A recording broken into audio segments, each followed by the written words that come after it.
đi tạm mơ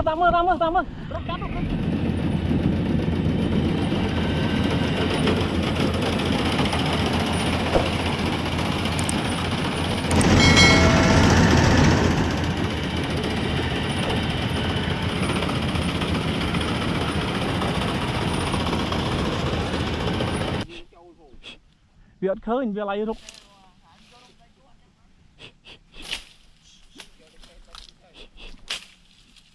đi tạm mơ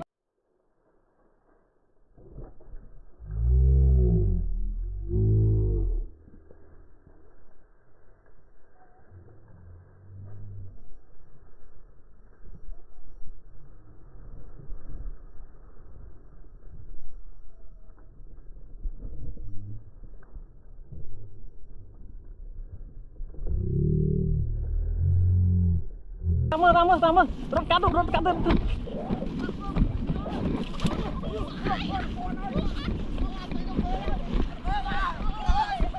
tam cắt nữa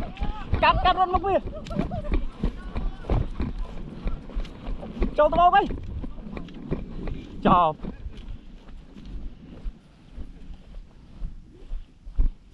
chỗ cái bột nào thế ơi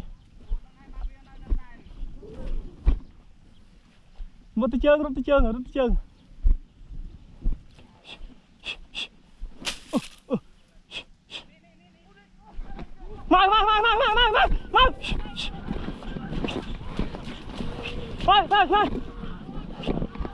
mang ồ bạn ơi đợi bạn ơi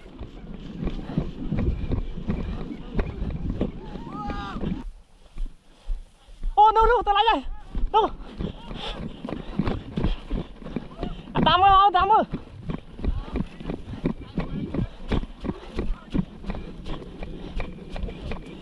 khơi nha nơi không cung thằng nào đúng không ạ giống nơi làm thằng nào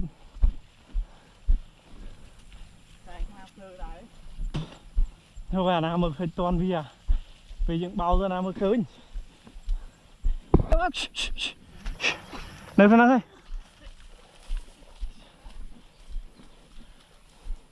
hôm nay làm thằng nào đúng nơi ai mình quay bên ông mà cả họ đây đang ăn lúc bao lên trong tôi một khẩy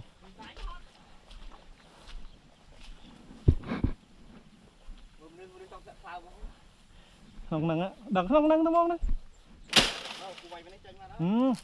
thì họ đưa crap phải nâng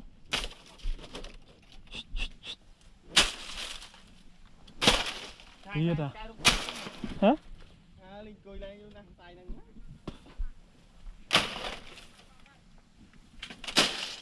cao thế